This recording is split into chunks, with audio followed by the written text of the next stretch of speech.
Assalamualaikum warahmatullahi wabarakatuh. Kami dari kelompok 8 yang beranggotakan Reisha Mariska Putri, Fania Balkis, Cahyani Ngandayani, dan Alifah Putri Ariza dari mata kuliah Teori Ekonomi Makro 2 kelas B. Di video kali ini kami akan menjelaskan mengenai ekonomi di negara Thailand. Nah, untuk lebih jelasnya, simak video ini ya. Jadi kali ini kita akan membahas mengenai ekonomi di negara Thailand. Yang pertama ada bagaimana prospek ekonomi negara Thailand itu. Jadi bisa kita lihat di dalam grafik tersebut, kalau misalnya pertumbuhan ekonomi Thailand ini pernah mengalami penurunan, di mana itu terjadi pada tahun 2014 sampai 2016. Kemudian momentum pertumbuhan Thailand ini akan diperkirakan berlanjut pada tahun 2018 dan 2019. Mengapa? Karena pertumbuhan yang kuat di bidang pariwisata dan ekspor barang-barang manufaktur seperti mobil itu akan diperkirakan terus mempertahankan pada momentum yang terjadi pada tahun tersebut. Kemudian masalah investasi dan konsumsi yang dalam kondisi lemah akan diproyeksikan untuk hanya pulih secara bertahap. Selanjutnya, pariwisata adalah pendorong utama pertumbuhan dan bagian besar dari surplus neraca transaksi berjalan yang mencapai 10,6% PDB pada tahun 2017.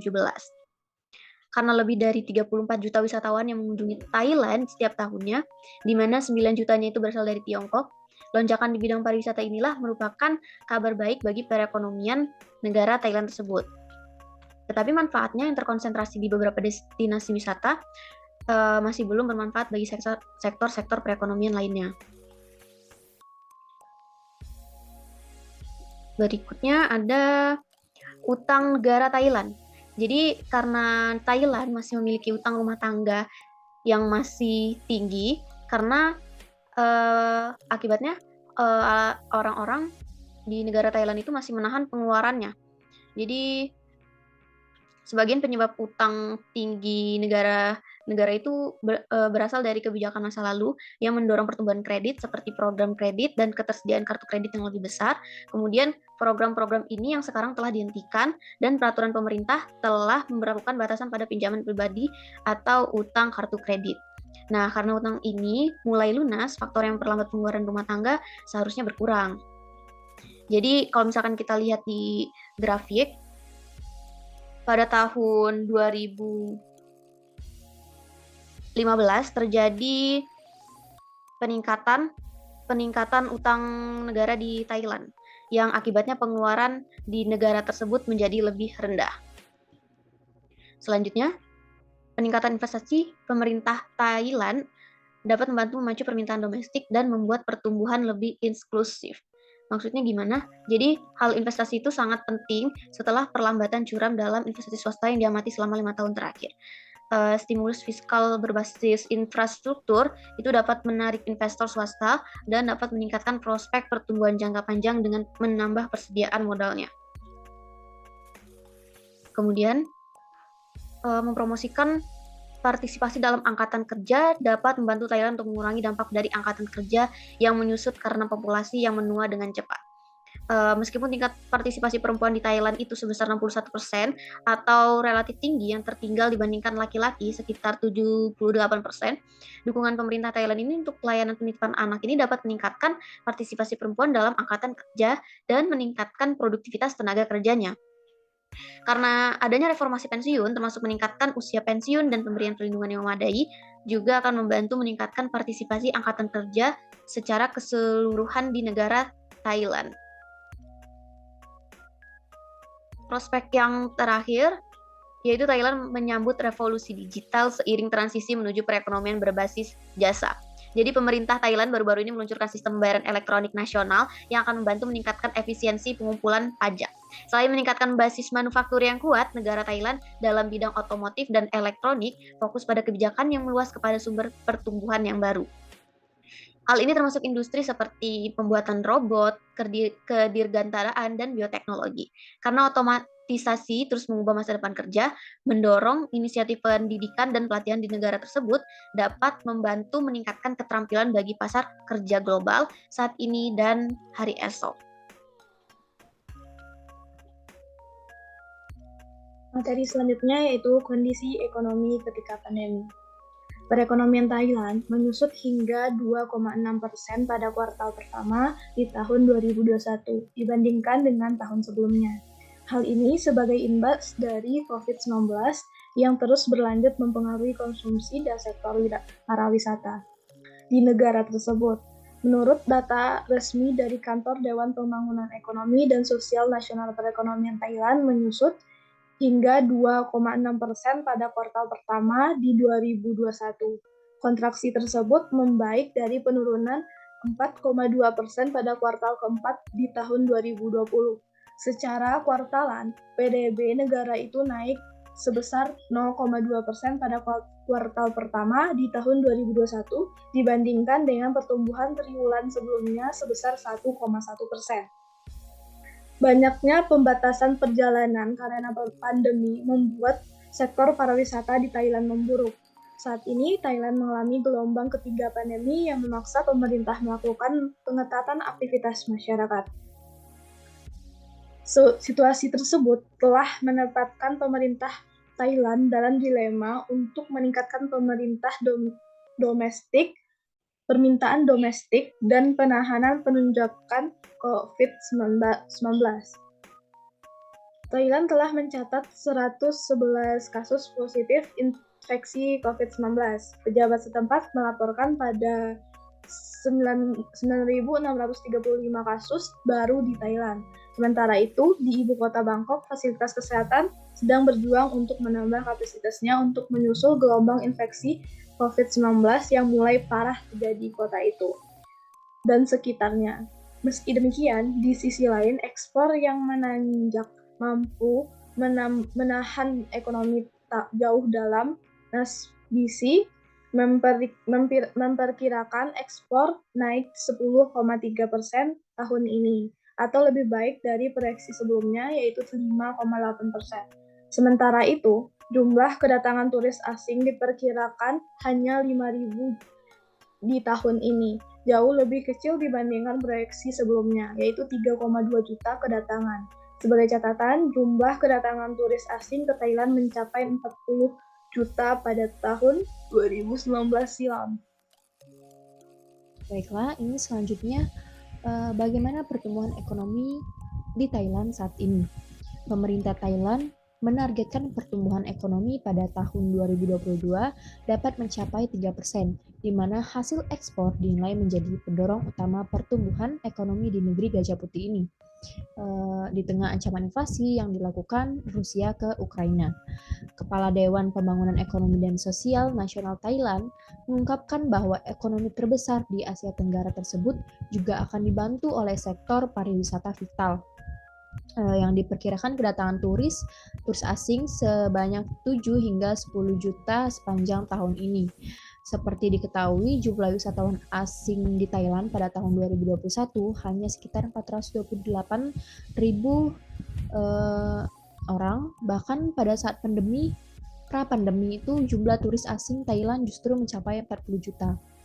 Meskipun inflasi telah mencapai level tertinggi dalam negeri dari 14 tahun pada sekitar 7,1%, namun pihak produsen perlu membebankan biaya besar kepada konsumen.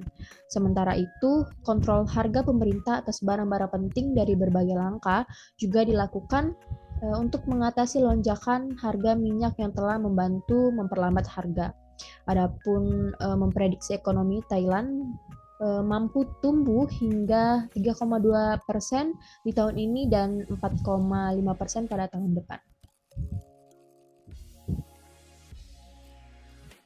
Assalamualaikum warahmatullahi wabarakatuh. Perkenalkan, nama saya Cahyaning Andayani, NPM 211021081. Di sini saya akan menjelaskan apa saja kegiatan ekonomi di Thailand.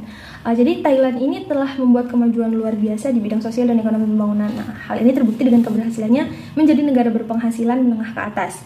Pada tahun 2032, Thailand memiliki target untuk mencapai status keberhasilan tinggi. Menurut NSB tahun 2015, pertumbuhan ekonomi di Thailand telah menjadi pendorong utama pengurangan kemiskinan di Thailand. Pertumbuhan ekonomi tersebut salah satunya ditopang oleh sektor pertanian. Pertumbuhan ekonomi tersebut Menurut Undang-Undang Hubungan Kerja tahun 2000, 60% tenaga kerja di Thailand berada di sektor pertanian, sehingga pertanian menjadi sektor kunci dari ekonomi Thailand. Nah, sampai saat ini, Thailand masih menjadi salah satu negara pengekspor terbesar komoditas-komoditas unggulan dunia. Hal ini menunjukkan bahwa selama 3 dekade terakhir, Thailand adalah eksportir beras terbesar. Meskipun Thailand biasanya menghasilkan 3-5% beras dunia, namun jumlahnya hampir seperempat perdagangan global. Nah, di samping industri dan mengekspor sebanyak 90% dari produksi, Thailand juga memiliki salah satu ikan dan makanan laut terbesar di dunia industri. Nah, perikanan Thailand tangkapannya mencapai 1.843.747 ton. Nah, sementara ekspor terbesar pada tahun 2014 mencapai nilai USD 6,4 miliar US dollar, menjadikan Thailand peringkat 4 eksportir perikanan dunia di bawah Cina, Norwegia, dan Vietnam. Selanjutnya, menurut Hidayati, Thailand menempati urutan pertama pengekspor tuna di dunia dengan pangsa pasar global lebih dari 40%. Keadaan tersebut menunjukkan bahwa Thailand cukup berhasil dalam pengembangan pertanian. Hal ini disebabkan karena perhatian pemerintah Thailand dalam meningkatkan pendapatan bagi petani relatif tinggi dan tentunya didukung oleh model atau sistem pertanian yang baik. Keberhasilan dalam pengembangan pertanian di Thailand tentu saja didukung oleh banyak faktor, bukan karena kebijakan dari pemerintah saja.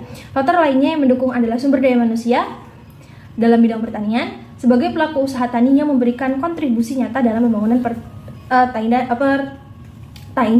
pertanian di Thailand. Menurut Franz, pada tahun 2014, beliau mengatakan bahwa peningkatan kualitas SDM pertanian memang menjadi salah satu strategi yang dipilih oleh Thailand dalam upaya peningkatan pembangunan pertanian Thailand. Hal ini sesuai dengan pernyataan Mosher pada tahun 1965 bahwa SDM pertanian, dalam hal ini petani, memegang peran penting yaitu sebagai juru tani dan juga sebagai manajer, sehingga penting untuk jadi perhatian. Provinsi Pattani dan Provinsi Yala merupakan wilayah Thailand Selatan yang memiliki karakteristik sama dengan wilayah lainnya, yaitu menjadikan pertanian sebagai penopang pertumbuhan ekonomi Thailand secara keseluruhan. Nah, berdasarkan hal tersebut, maka fokus kajian diarahkan pada SDM pertaniannya, khususnya pada aspek budaya bertani dan perilaku petaninya. Lantas, apa bentuk kerjasama Thailand dengan negara lain yang bisa menguntungkan perekonomian Thailand? Nah, salah satu bentuk kerjasama Thailand yang dapat meningkatkan pertumbuhan ekonominya datang dari banyak sektor. Salah satu contohnya adalah kerjasama Thailand dan Indonesia. Jadi kerjasama antara Thailand dengan Indonesia terjadi di berbagai bidang, termasuk ekonomi, investasi, iptek, budaya, dan lain-lain. Jadi pada tanggal 16 sampai 18 Januari 2008, kedua negara ini melakukan pertemuan yang membahas mengenai beberapa permasalahan bilateral yang akan terus dikembangkan. Hasil dari pertemuan kedua negara yang terjadi di Petchaburi, Thailand, tersebut meliputi permasalahan ekonomi, perdagangan, pendidikan, investasi, transportasi, budaya, kerjasama teknik, dan kerjasama IMTGT atau Indonesia Malaysia Thailand Growth Triangle. Pada tanggal 24 sampai 27 Juni 2015, Indonesia dan Thailand mengadakan pameran industri manufaktur dan industri-industri pendukung lainnya yang dilangsungkan di Bangkok International Trade and Exhibition Center (BITEC), Bangkok, dengan tujuan meningkatkan kerjasama antara kedua negara pada bidang industri. Dilangsungkannya kerjasama pada bidang tersebut mengingat bahwa kedua negara memiliki industri manufaktur yang besar dan berkembang, dan juga hubungan perdagangan yang berjalan dengan baik. Nah, produk-produk dari Thailand yang dikirim ke Indonesia mayoritas adalah kendaraan dan suku cadang. Menurut Vilasaini Nan Srikai, staf penasehat bidang perdagangan kedutaan Thailand untuk Indonesia, hubungan antar kedua negara selama 6 dekade telah menghasilkan perdagangan bilateral tahunan sebesar 18.945 miliar pada tahun 2013. Jadi produk-produk dari Thailand yang dikirim ke Indonesia mayoritas adalah kendaraan dan suku cadang, mengingat begitu banyak perusahaan otomotif di negara yang diberi julukan negara gajah putih tersebut. Nah, President of Thai Auto Parts Manufacturer Association atau TAPMA, Achana Limpaitun, menuturkan ada sekiranya 17 perusahaan mobil dan 7 perusahaan sepeda motor di Thailand, dan diikuti oleh perusahaan atau industri-industri pendukung otomotif yang tersebar. Nah, mengutip data dari TAPMA, periode Januari sampai Mei 2015, jumlah nilai ekspor komponen otomotif Thailand mencapai 6.937.000 US dollar, 6.937 miliar US dollar, dan total nilai impor sebesar 5.506 miliar US dollar. Nah, negara yang menjadi pasar utama untuk Thailand untuk mengekspor produknya itu adalah pertama Indonesia, lantas ada Jepang, Amerika, Malaysia, dan Tiongkok. Nah, sekian presentasi dari saya. Terima kasih.